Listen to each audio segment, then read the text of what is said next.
Welcome, everybody. Happy Monday. We're very happy to be starting another week of Let's Do Lunch. Today, as Monday always is our Business of Streaming Day.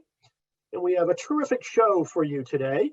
Before I introduce our guests, let me remind you that you're welcome to introduce yourselves in the chat. We love to know who's here. So the chat is on the bottom nav, and you just click on it, and then in the drop down, please change it from just all panelists to all panelists and attendees so that everybody can see your introductions. You're welcome to drop links in as well. It's a great way to meet people and to comment during the discussion today.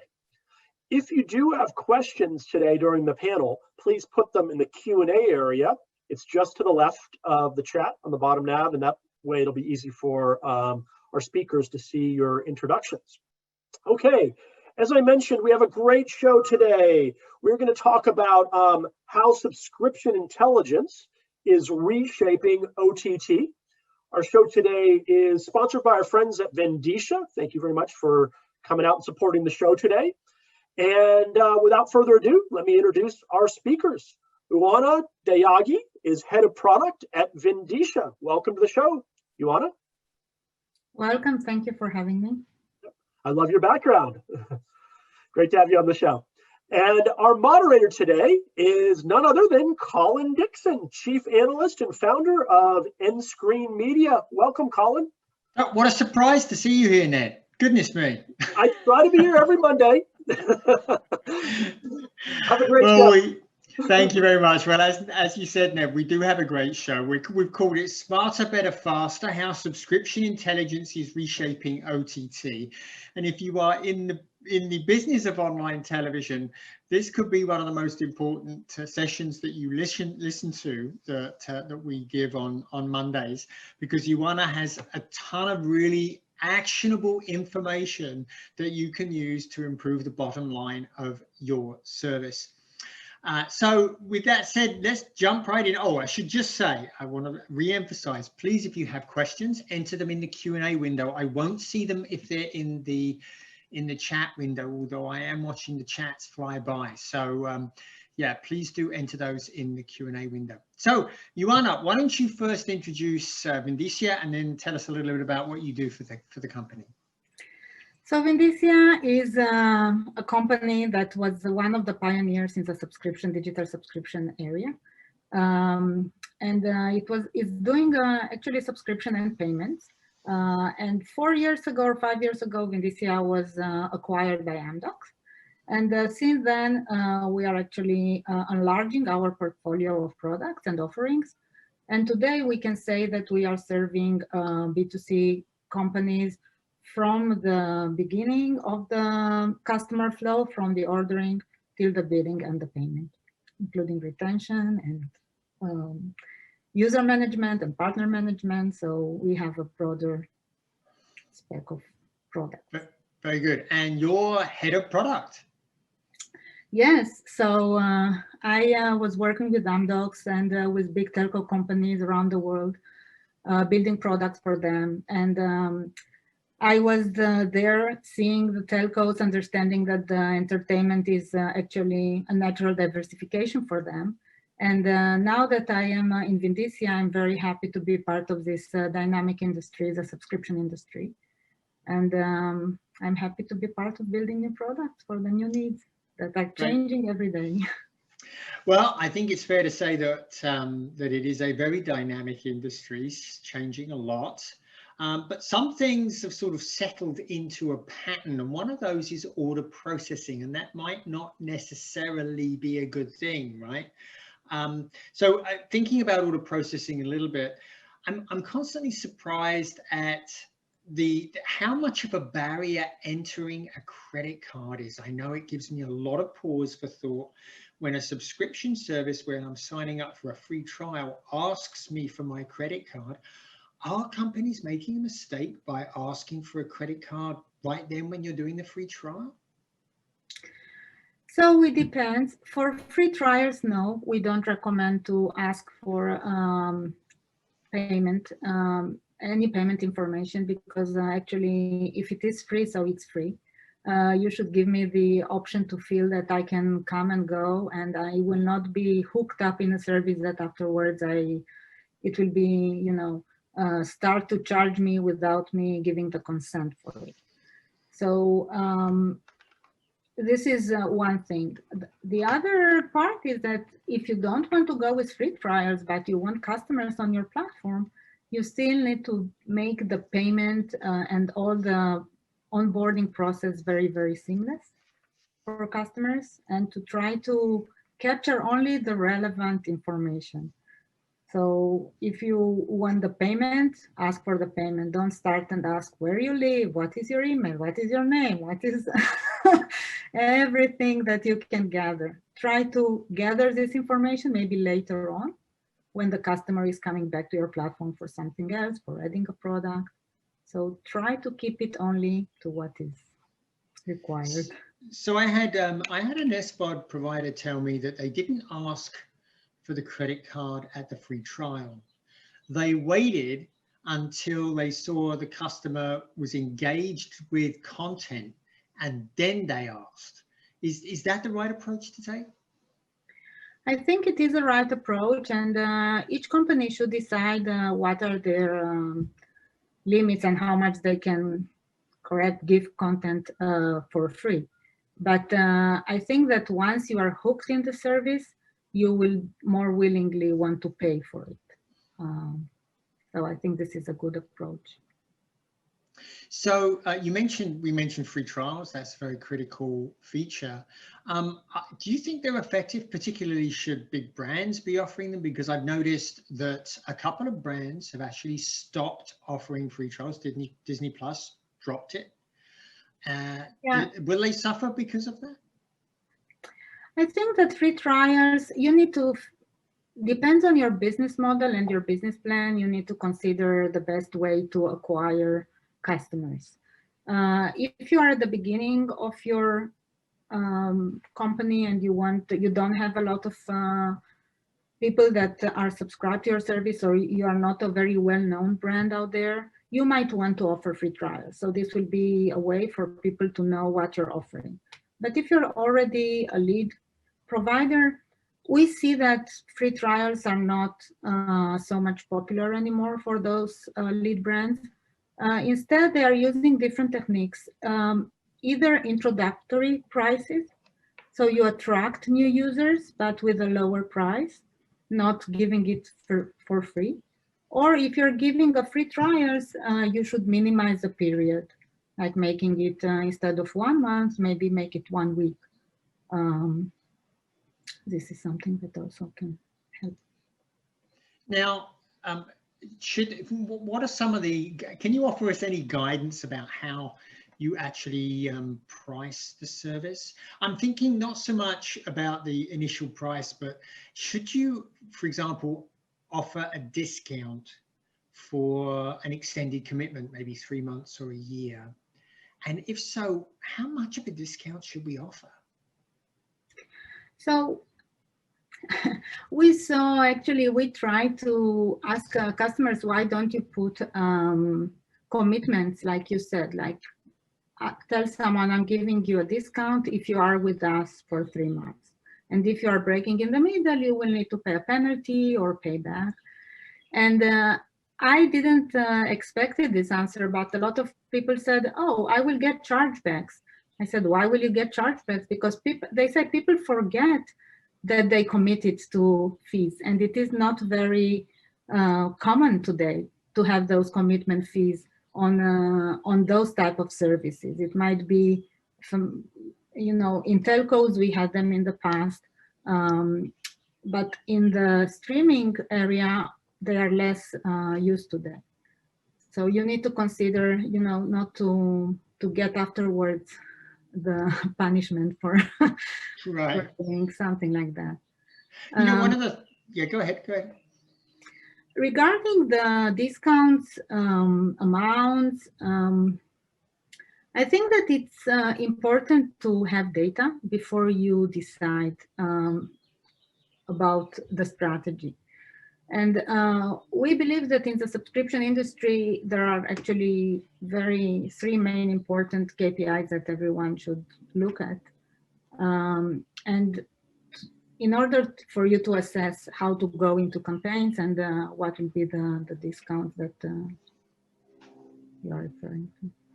So one of the interesting things I found, we did, Vindicia sponsored a survey that Enscreen Media did about a couple of 3 years ago now, that was published in 2019. And one of the things we found was that higher discounts aren't always better. So we actually found that there was an optimal discount. If you went above that, actually fewer people were interested than before. So it's not necessarily higher is always better, right? There's very definitely a sweet spot there that people can zoom in on. Yeah, you're right.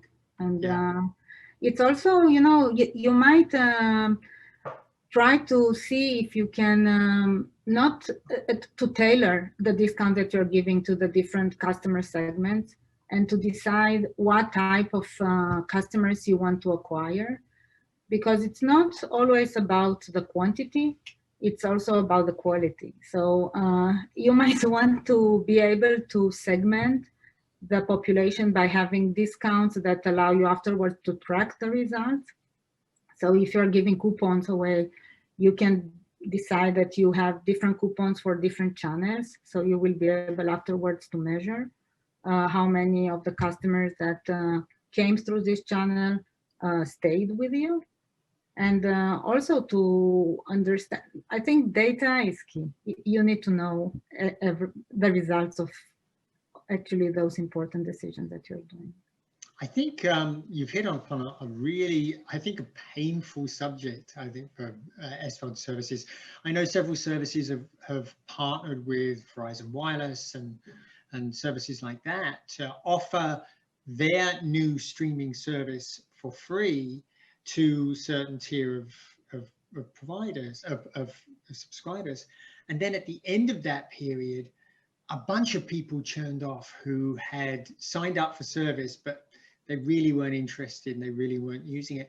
How would you advise people to find quality, get quality people signing up for a service?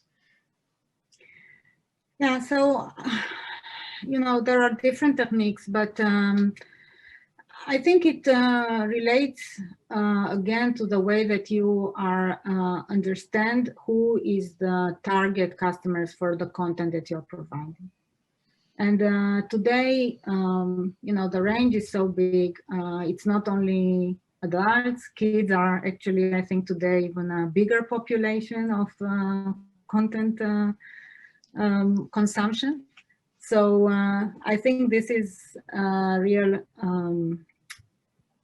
interest problem that streaming companies should have with understanding how to analyze the trends and how to analyze the right population.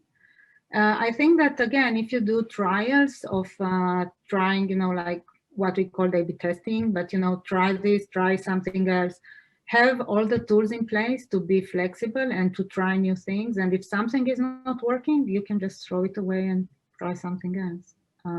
So. Yeah, you reminded me of something. We talked about free trials.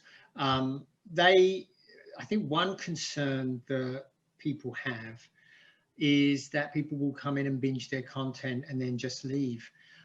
Interestingly, in the survey that we did in 2018 in the Keep My Customer report, what we found was that actually very, very few, only 2 or 3% in both the UK and England were, I would say, recidivists in signing up and then cancelling within the free trial period. Most people ended up actually continuing to subscribe. So maybe that's an indication that people should trust the free trial as a really useful tool, right? Yeah, I think it is a useful tool. I think that we heard, I think, in one of the sessions that you did in the past, that it's not enough you need to publish and to market and to advertise the content. Yeah. And this is important. So people, I can give you an example from my house that the kids were looking for anime. So and at the end they said, we want this channel because it gives the content that I want. So they actually knew what they are looking for. And then they made the decision to enroll. So sometimes, you know, it's nice to have the benefit of having a free trial, but I think that people today are very knowledgeable of what is happening. Indeed. So one of the things that's always amazing to me is how hesitant I am to commit to another service, even though it's a relatively low amount. And part of my hesitancy is not being exactly clear about how easy it is to cancel a service. You think that people should be making this absolutely transparent from the word go, right? I think this is key. If you, and I think that, you know, the registration process, I think it's like a first date. It's first impression is something that it's very hard to change. And it shows what will happen when you want to leave, yes? It's it's like you need to choose a husband that you want to, you know, that you will easily divorce from. Yes? So but to make things more serious, I think that it is very important to mention the terms of condition. When you will be, if it's a free trial, after how much time you will be charged, what will be the amount, if there is a discount, when you will get the full price. And to show always a cancellation option or a pause option or something else to let people know what are their options if they don't want the service. And even something more, today we are paying for those services upfront. So when we register, we are paying the fee and then we are getting access to the service for a period of time. Now, what is happening if I am canceling in the middle of the period? Will I get the money back? Will I get access to the service till the end of the month? This is also something to think about. Now, you mentioned, one of the things you mentioned a little bit earlier was 3 KPIs that you thought were really important. You didn't mention what those KPIs are. Can you share with us what they are? Yes. So I think that the first one is MRR or ARR. This is monthly recurring revenue or annual recurring revenue. Depends on the period that you are selling your subscription for. Today we see all the streaming services are selling for monthly, so you can look at your monthly recurring revenue. What is a monthly recurring revenue? It's how much money you are getting from your subscriptions based every month. And what is important is actually the trend, is if this is growing, is going down, it is like a wave, or what exactly is happening there. And it's important for companies to go and understand the correlation between specific events. For example, if they started a campaign or an acquisition campaign or something, how does it impact the MRR? So this is actually one. We know that the OTT segment can be characterized by seasonal interest. As you mentioned, people join to see a show. When the show is over, they are leaving. So you need to think what to do between shows.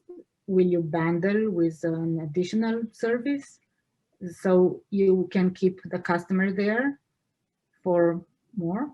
Whom are you bundled with? Or maybe you can think of different pricing techniques. Keeping customers is important. Of course. Very important.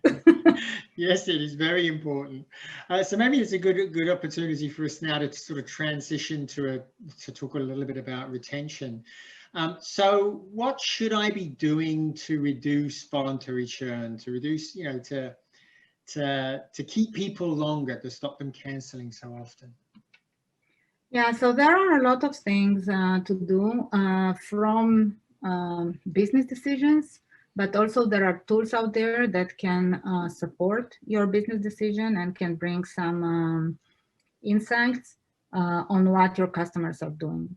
So Vindicia is partnering, for example, with Redfast, and Redfast has a system that actually looks at what the customers are doing on the apps, on the content application, what they are showing, what they are pressing on, and they can actually segment the customers in a way that we can afterwards have personalized campaigns for this specific segment.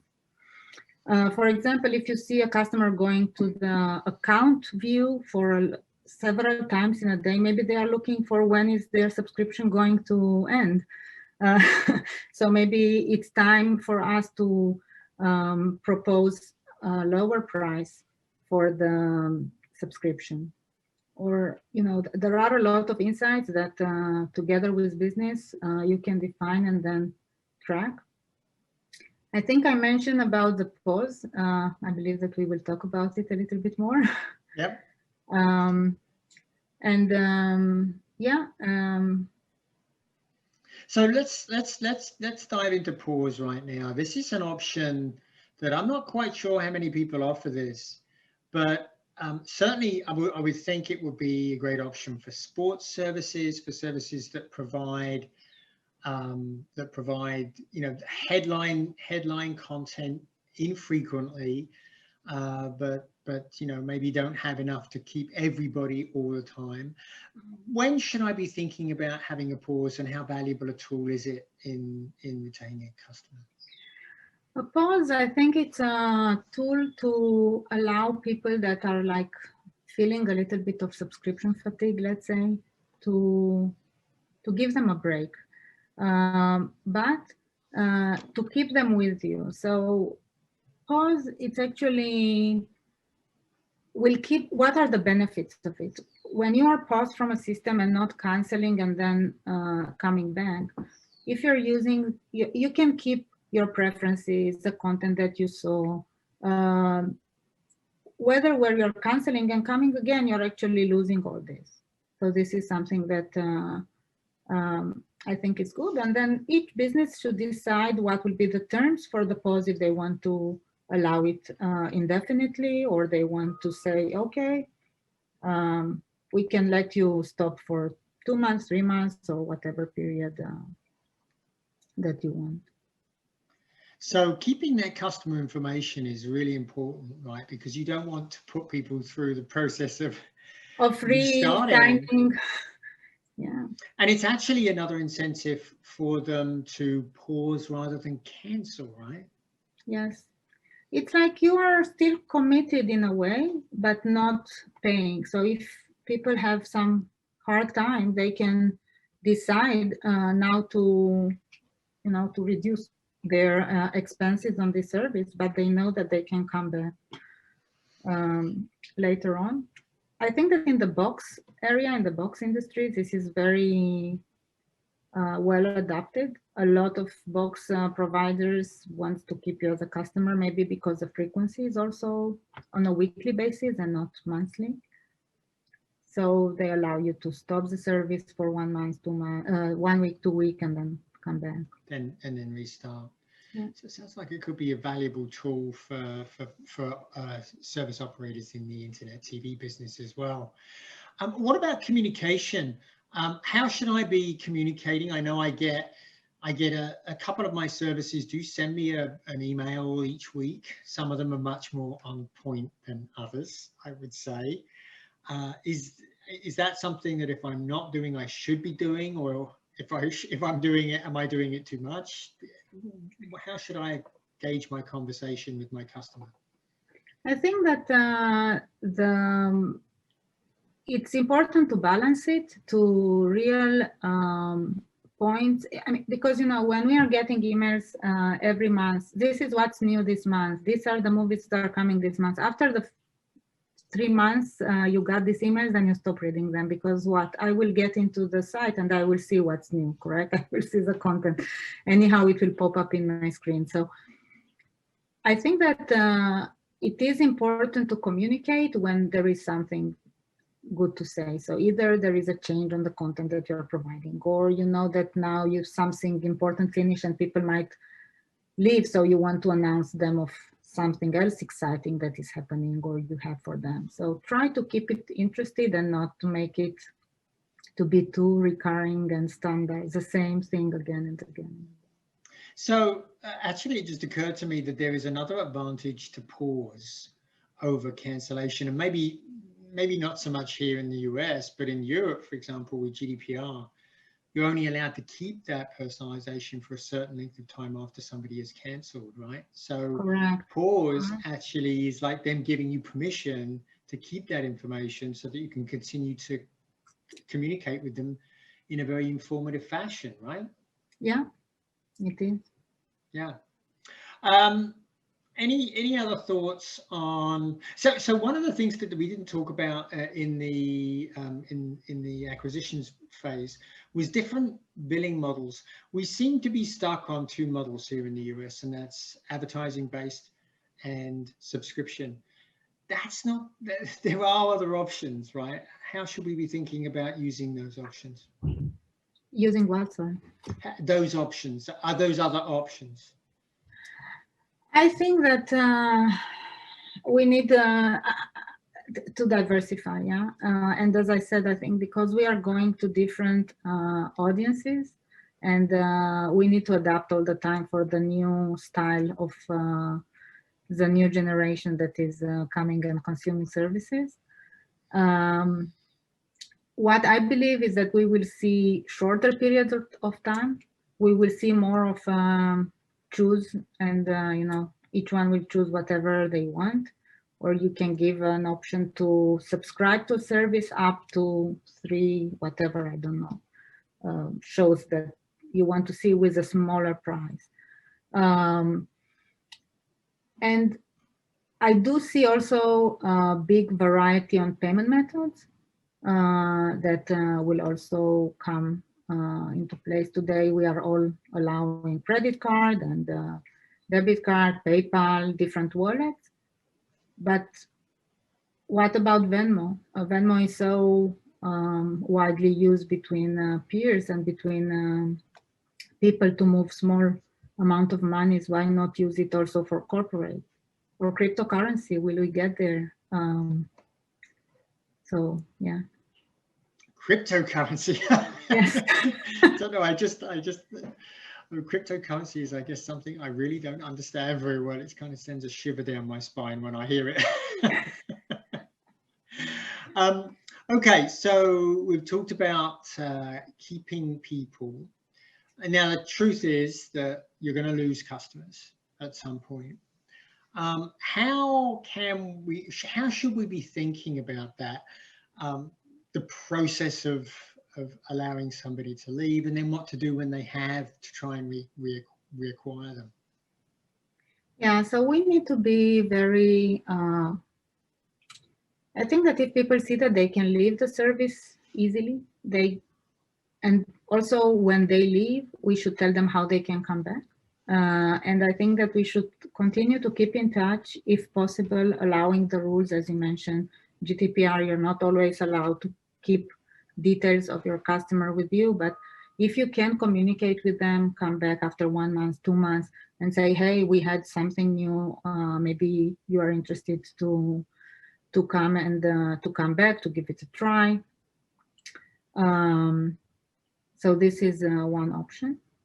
And I think that the most important part is about people that are leaving and we don't know they are leaving.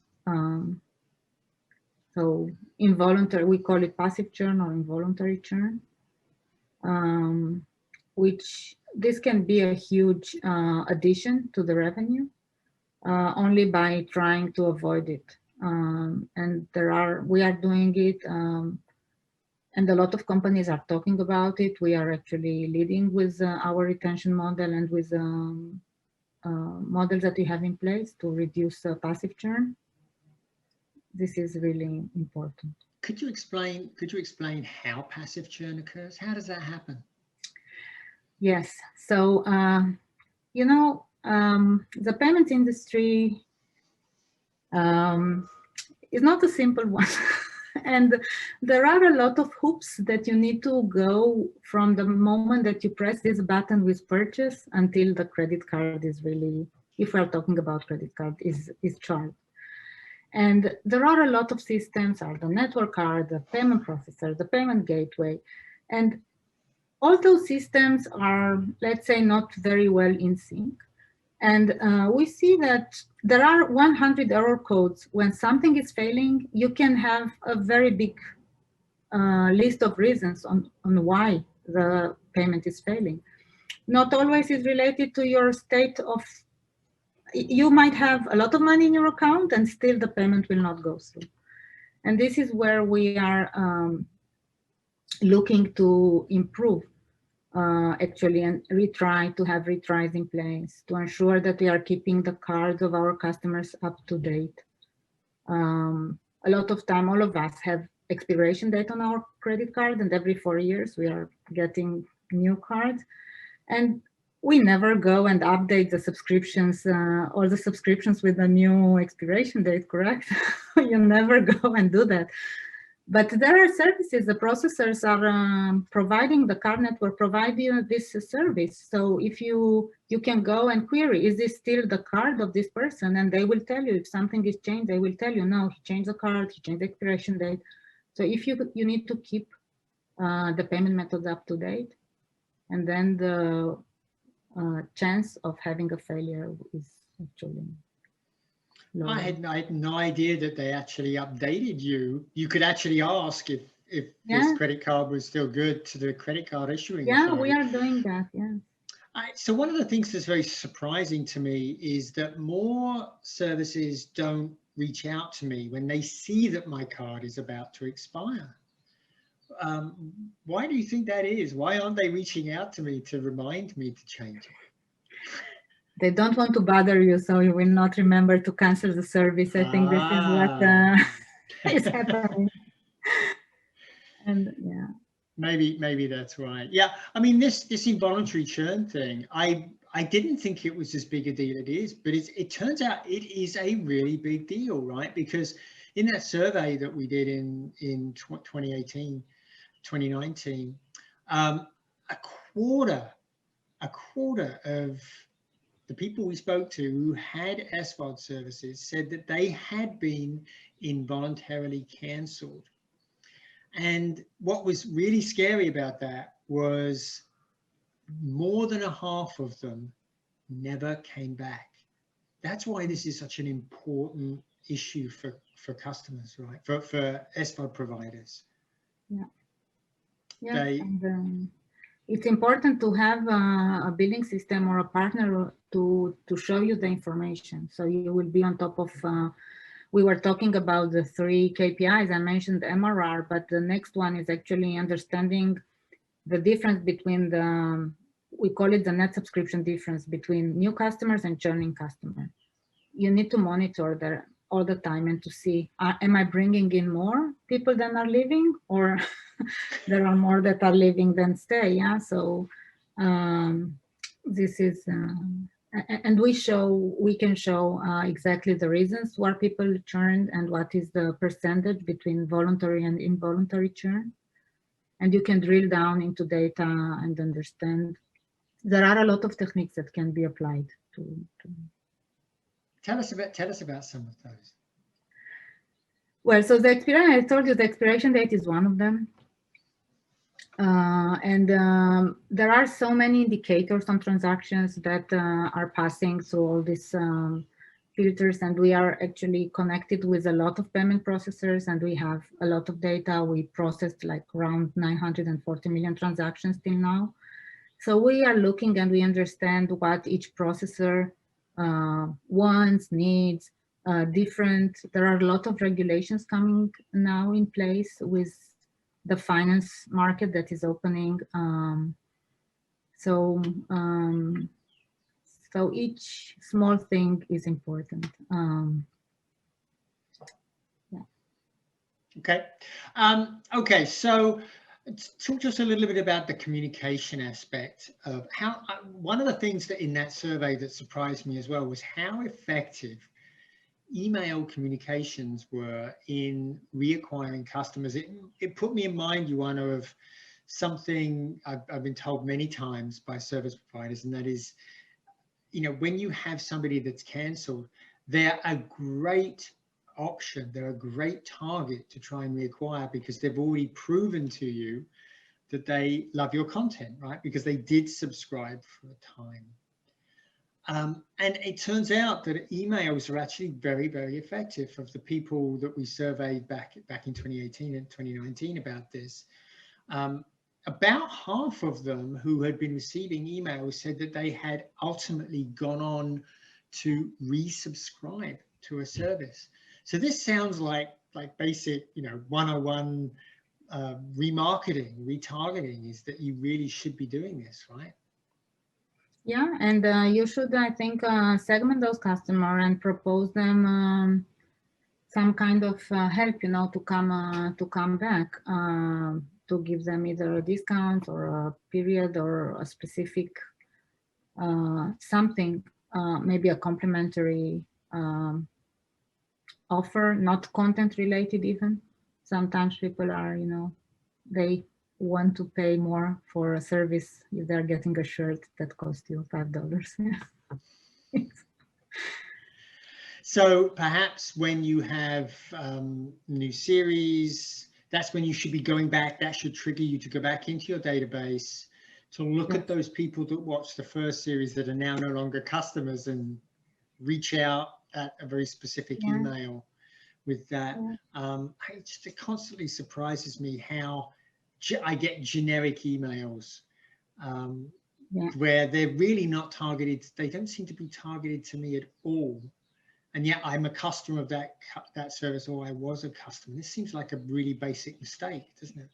And this is strange because, you know, the technology is there, and you might think that having the technology available, people are really using it to understand what you are watching, because some of those streaming services are actually showing you on their first page, continue from the last episode you watched. So they know what you're watching. It's just a matter of taking this information and making it actionable on the reacquiring process. And one of the things that people should be doing is really tracking, not just tracking on one screen, but tracking on all screens, right? Because although viewership is highest on CTV, connected TV, it's still significant on other platforms, right? Yes, and I think that this, and giving, because of the different platforms that exist, having a good identity manager at that allow you to identify yourself, you know, even if you're bundling with different services, and make it seamless. It's important. So you will not need to remember this name and password for this and the name and password somewhere else, and make it as much as, I think simplification and personalization are the key outcomes we need to take from this. You just mentioned something interesting, an identity manager. Tell us a little bit about what that is. So identity manager is actually a system that allows you to define, to use once, to register once with a username and password. And then you can use this to log into different services. It's like we are having, I'm giving Netflix because everyone knows Netflix, yeah. So we are having a subscription with them, but then inside you have different profiles. You can define yourself and the other people in your family that are watching. So each one of those personas, it's a user, and you can track from them what are their habits, what they are watching, what they are interested in. And is it possible to tie, say, my usage in Netflix on the CTV to my usage of Netflix on my phone? Can you know that can you really know that it's, well, I suppose if I've logged in, I suppose you know them, but some services don't have that login. Is it possible for them to know that it's me when they don't have a specific identity manager?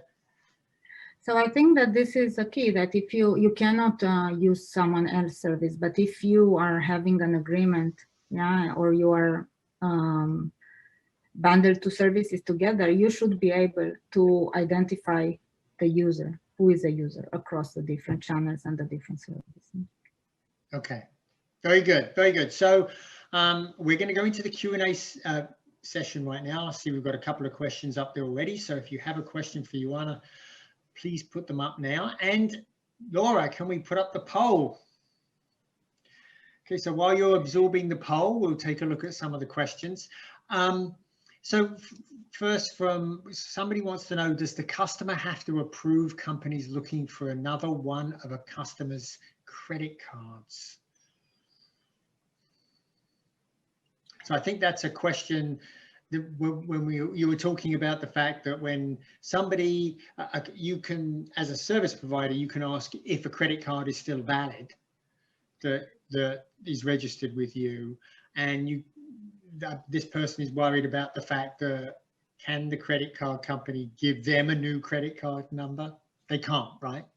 It's only if you have the relationship. If you gave your card to a company and they keep it on file, they are allowed to get updates on it. And they're allowed to So get once you allowed the company to save your payment method for recurring payment, then any change on the card will be reported.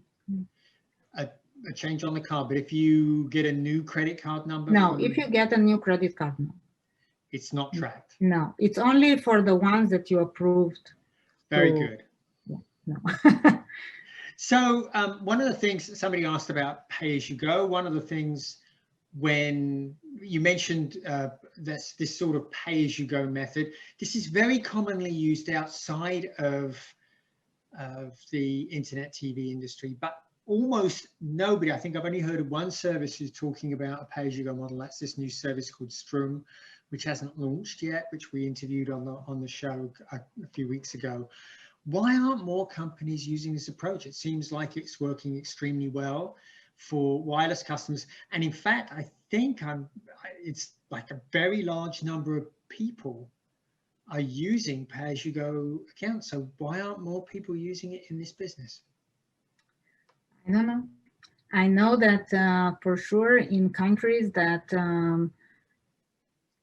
people don't have credit cards. So if we are looking at all the East in Asia and those countries that are developing countries, pay-as-you-go is a very common payment method, even for streaming companies. So I think there it's a necessity. Without it, you will not be able to keep your business. I think people are here a little bit more afraid to go. Maybe they are afraid of losing customers, of having this type of non-committed relation. You know, it's like you don't know if this customer will come back. If it's a subscription, it's like a little bit of more, you have more secure that they will stay. But I really think that the new generation will bring new patterns of consumption, and more will go either to give you an option to have lower prices if you see some specific parts, or to allow you to be more picky, or to give you pay-as-you-go. This is also something.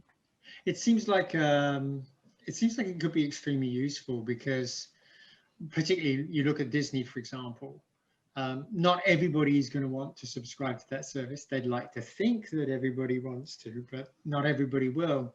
Yet they've probably got one or two things that somebody would want to watch, they're not going to watch them. That seems like they're leaving money on the table, right? They could have an incremental payment model, which would, yeah, you know, somebody can just come and say, I'll tell you what, I'll give you $10 and charge me X for watching Hamilton or something. That seems like a great way of getting additional revenue. Yeah, if you see, there are interest models, and I think that they are evolving all the time, because what we see with Disney and Hulu now, Disney making all the movies available, for example, in the same day that they are going to the big screens. But even if you're a subscription, sometimes you don't need to pay, and sometimes you need to pay for them. correct. So there are movies that you need to pay $30 for 3 months if you want to see them, and then they will be part of the subscription. So I think that there is innovation in the models and adaptation to the new situation. Yeah. Evolving. And it sounds like because of payment processes like Vindicia, those models are already supported, right? So it's not like you're asking something that can't be done. It can be done and is being done.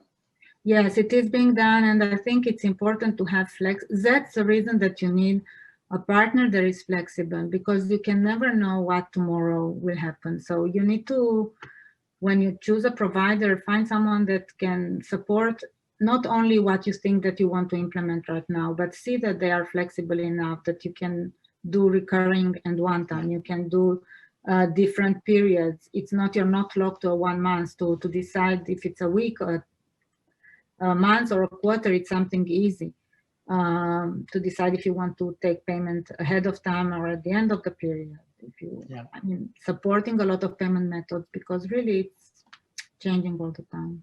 Yeah. Okay, Laura, so let's take the poll down and let's take a look at the answers. And let's see, do you think well-known brands need to offer free trials to maximize subscriber growth? Still, most people believe that at least a month or at least a week is required. I think that looks to me like 70%, and only 30% think that no free trials are needed. We'll have to see if eventually Disney relents and goes back to allowing a free trial period. I think HBO Max, didn't they drop it as well? I think they've dropped it as well. So maybe it looks like our audience at least thinks they might be making a mistake. Do you receive emails from SVOD services that you've cancelled? Only 26% said no. It looks like most other people do get them, although I will note that 30% say they get them and don't read them. I think I'm probably guilty of that with a couple of mine. So that's actually pretty, that looks pretty encouraging, Ioana, right? Because the majority of people are getting them and are at least reading them, right?